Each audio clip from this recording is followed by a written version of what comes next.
Welcome, Bob Grossman. Thanks for coming on my show. Thanks for inviting me, Andrew. It's good to be here.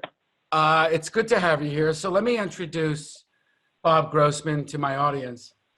Bob, which I know he will create a distinction for you when he gets to speak, not yet, is he's a wealth advisor.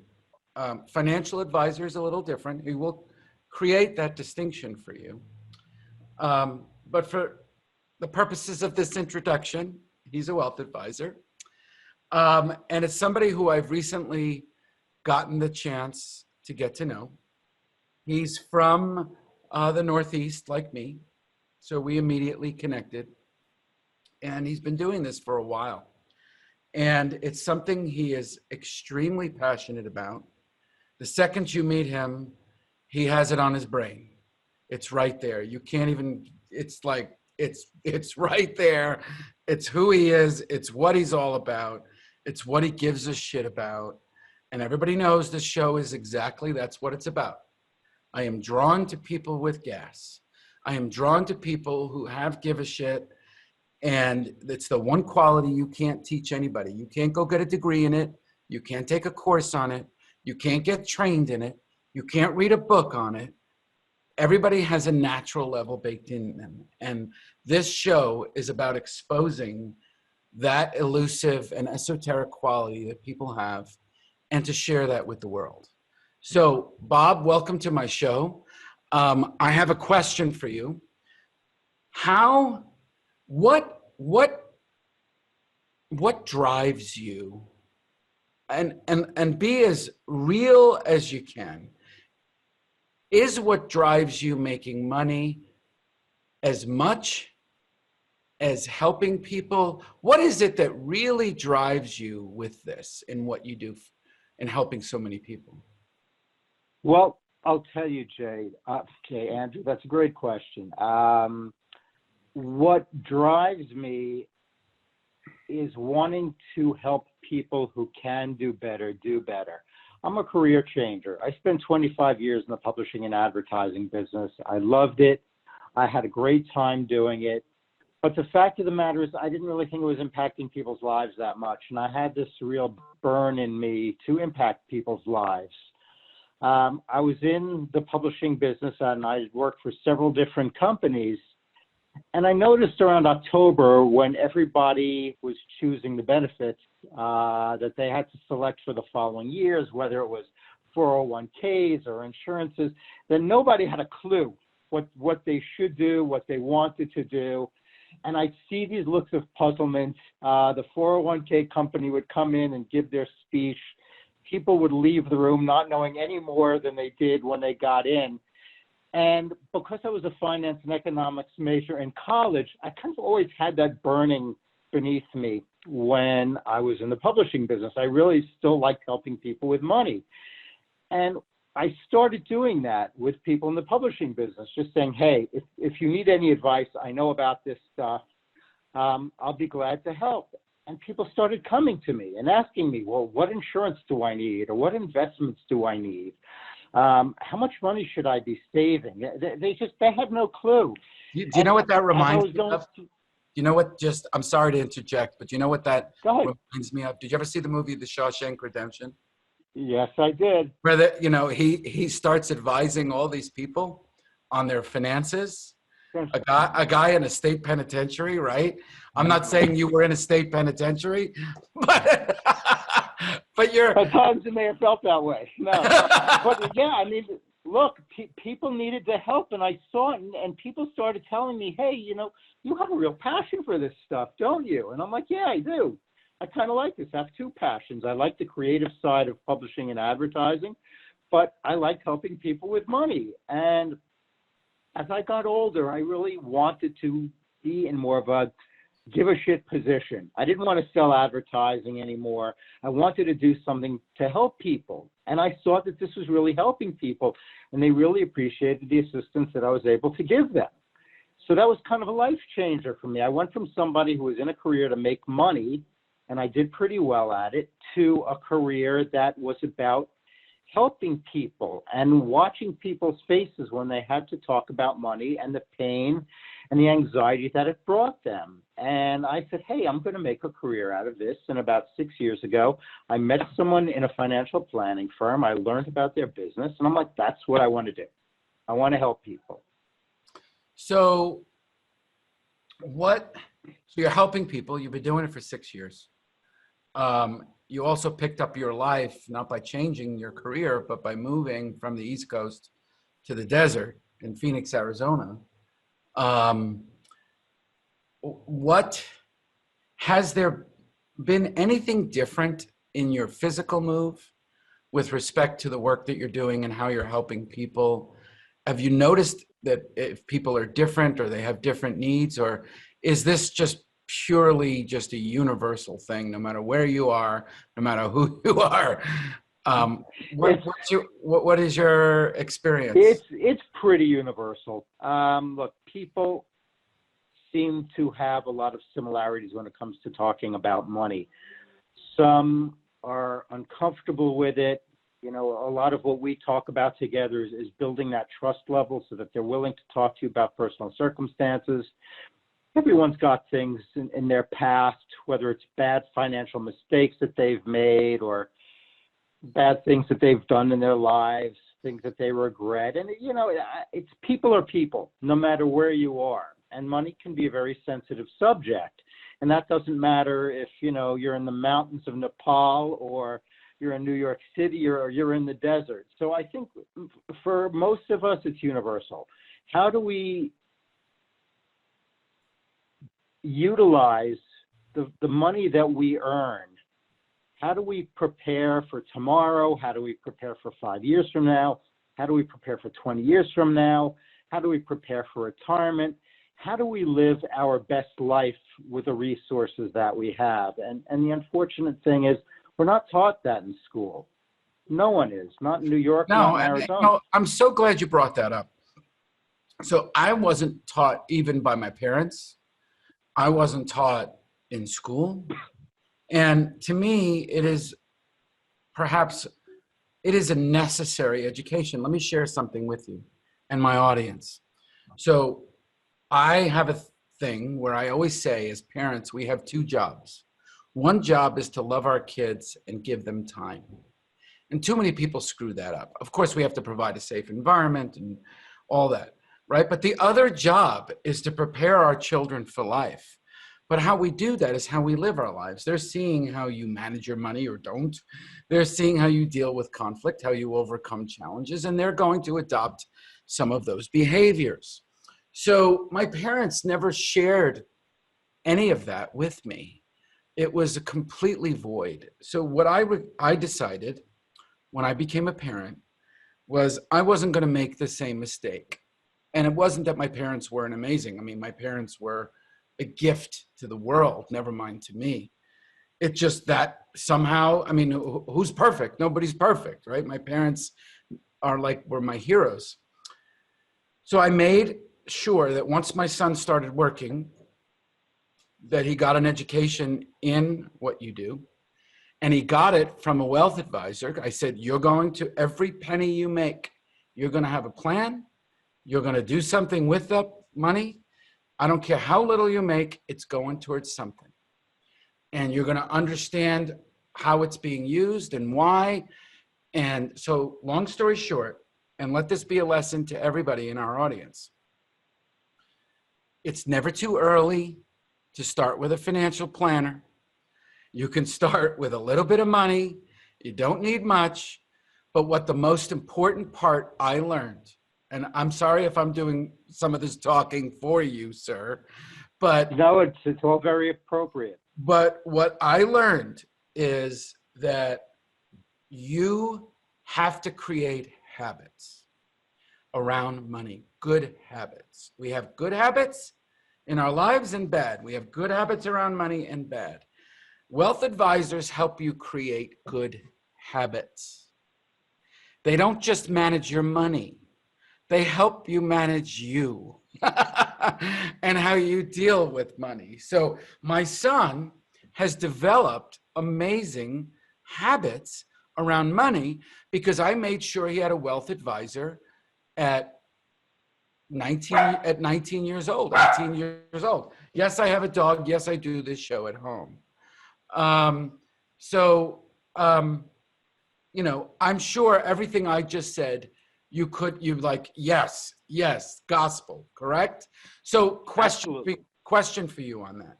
You don't make, like the wealth advisor, this was before I knew you, that helps him. My son doesn't make a lot of money. He inherited some money, a little bit, right? And he doesn't make a lot of money off my son, but the amount of time that he spent with my son to educate him on mutual funds and index funds and what the difference between that and certain kinds of stock, and he literally educated my son. How much of your clientele, I know the prize client for you is a lot of wealth that you can manage because you make a percentage. I mean, we don't work for free, folks. Bob Grossman doesn't work for free, folks, right? He's allowed to earn money. Do you leave a certain percentage for those that don't have money and treat them the same way? What's your philosophy on that? Well, it's a very interesting question, Andrew, and I think that's part of gas, giving a shit. Yes, when people say, who's your ideal client, it sounds snobby to say the high net worth wealthy. Of course, right. The reason why it's good to work with people who make more money, my first gut is, oh, well, if they make more money, then I'm going to make more money. When you make more money, you have more options. That's why it's good to work with high net worth people, because if they've made mistakes along the way, they might still be making enough money to correct things and to still reach their goals because they still have a good amount of money coming in. They also have different options on products that they can buy to use to reach their financial goals. So it's not, the high net worth person is not just a, hey, if they're making more money, I'm making more money. It's, I can do more. Which is true. Right. Look, it is true. But the bottom line is you can make up more for lost time with someone who's making $500,000 than you can with someone who's making $50,000. True, but isn't it also true, Bob, that with less you have to be more creative? You have to be more creative. You have to be more disciplined to a large extent, because look, everyone still wants to live a good life, whether you're making, $1 million or $50,000. We still have goals and we still have dreams. So the answer to your question is yes. I work often with people who make, less than six figures. Again, it's easier when they're younger because they have a path in their future to make more money. So advice to my audience, if you have a child, you need to get them started. And I cannot be more emphatic about it. I mean, whether I have Bob on the phone or I have whoever on this talk on my show, you need to get them started. I don't care how little they make. If they have $500 all saved or whatever Absolutely. it is, have them talk to and create a relationship with a financial advisor, because that advisor, more than anything, even though there's not much money to do, have options with. What Bob will do for your child is he will give them habits that they will develop in their life that will make them more responsible with money. Is that fair? That's fair. And there's one more piece of advice that I would give to people, and there's a distinction in the work that I do. When I had a financial advisor, when I was back years ago in the publishing business at one of the big financial firms, he would call me about once a year. This is what I think is going to happen in the markets. This is our research, blah, blah, blah. Just because somebody tells you or your child, gets them into good habits, you also want to make sure that they're by your side on a regular basis.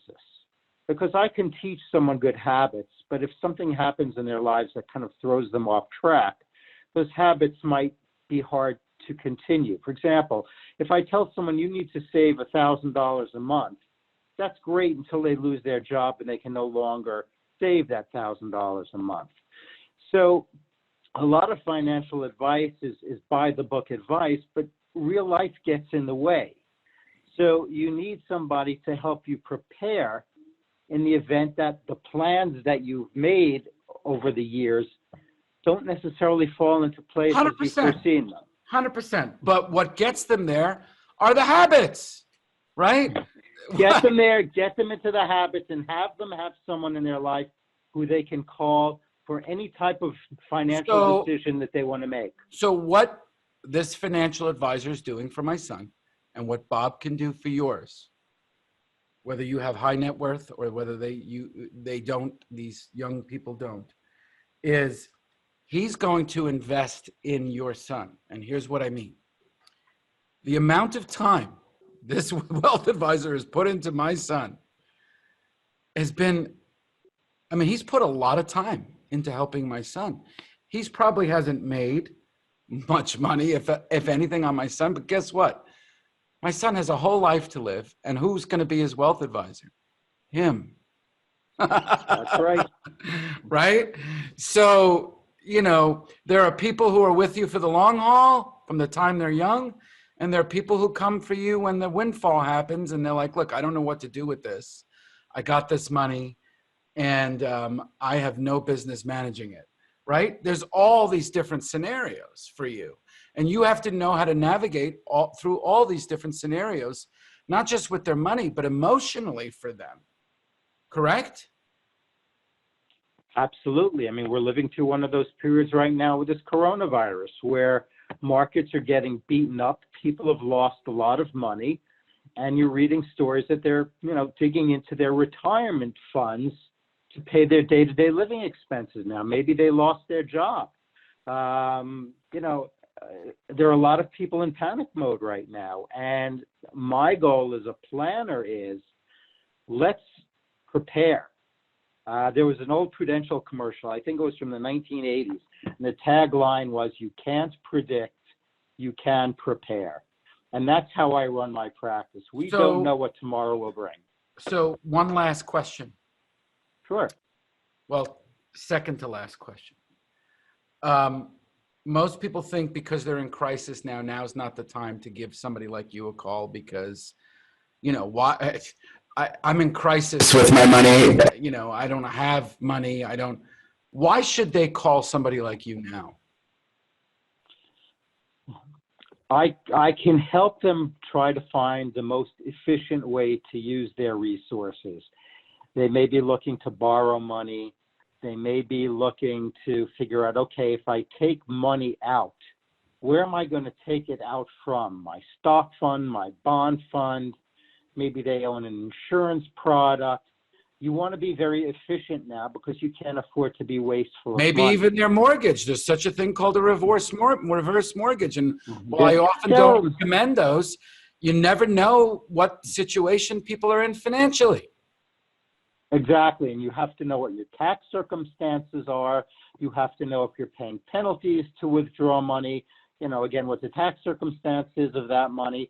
So now is an important time to speak to a financial advisor. Now, granted, it's always better to speak to someone before the crisis occurs because then you're prepared. Of course, but now you're in crisis. You still want clients now, just like everybody else, don't you?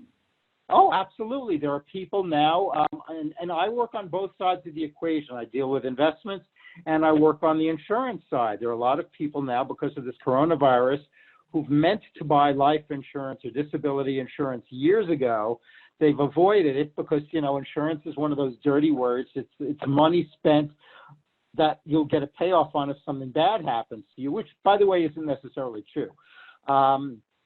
But, you know, people are active in the insurance markets right now because all of a sudden reality has set in where, gee, you know what, if I got sick, if I became disabled, what's going to happen to my family? So people are speaking to me now.